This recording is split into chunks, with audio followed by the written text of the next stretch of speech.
So what actually happens when we die? I mean, it's pretty much the biggest question we've ever asked, right? Today, though, we're going to set aside philosophy and faith and look at the hard evidence. What can science really tell us about our final moments? Let's dive in. For most of history, this is where the story of death began. The heart. The engine that drives everything, it just sputters to a halt. And without that constant rhythm, that flow of oxygen-rich blood, the command center, your brain, well, it starts to go dark. It's being starved of its most vital fuel. All of those unbelievably complex systems that keep you going, breathing, thinking, moving, they all stop their incredible work. And then there's just silence. Or is that silence way more complicated than it seems? Because for scientists, the line between life and death is getting blurrier and blurrier every single year. See, to understand what happens at the end, we first have to agree on what the end even is. And it turns out that's not so simple at all. For a very long time, this was it. Your heart and lungs stopped, you were dead. End of story. But of course, we know now that this state can absolutely be reversed. This is the moment where CPR, defibrillators, they can work their magic. You're not quite dead yet. You're dying. And that leads us to this really crucial distinction between clinical death and brain death. You can restart a heart, but you can't restart a brain once all of its function is gone. That's what medicine right now considers the real point of no return. Because the you, all your memories, your personality, your consciousness, that's all housed in the brain's incredible network. And when that network is gone, you're gone. Now, what's really fascinating about this is how our definition of death is, well, it's kind of circular. It's basically defined by its own permanence. Think about it. Someone in 1920 whose heart stopped was just considered dead. Today, they might just be in cardiac arrest, and we could bring them back. Our very definition of death is a moving target that shifts with every single medical breakthrough. So this brings us straight to the brain, because it turns out, even after the heart stops, the brain doesn't just flick off like a light switch. Oh no, it puts on one last incredible show. We're just now getting our first real glimpses thanks to things like EEG recordings from patients in their final moments and some incredibly detailed studies on animal models. And what they're showing us is just wow. Okay, so here's the sequence science has pieced together. First, cardiac arrest cuts off the oxygen. Then, about 30 seconds later, something wild happens. A massive surge of high-frequency brainwaves, these things called gamma waves. It's like this final, powerful burst of organized electricity. And that's followed by a slow-moving wave of energy release across the brain, a kind of shutdown cascade they've nicknamed the wave of death, which leads to a flatline. And this is where it gets absolutely mind-bending. That final surge of gamma waves, it isn't just random static.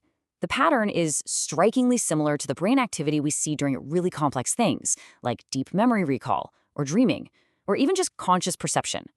It's almost as if the brain is having one final, really powerful experience.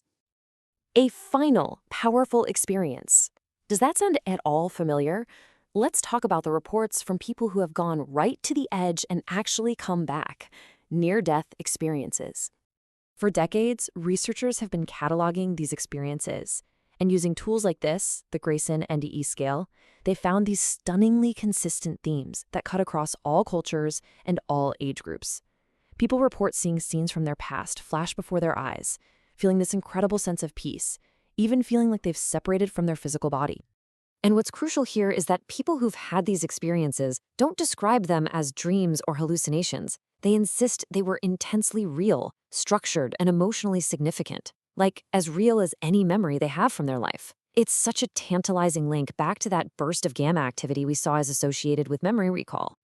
Okay, so we have this crazy flurry of brain activity, and we have these incredibly profound experiences. But if the body can be restarted, why is death so often permanent? What's the hard stop? Well, the answer isn't in the big systems, like the heart or lungs. It's deep, deep inside the cells themselves. Specifically, those incredibly delicate and energy-hungry neurons that make up your brain. I absolutely love this analogy because it's so direct, so visceral. When brain cells are deprived of oxygen, they don't just stop working. Waste products build up, their internal structures physically break down.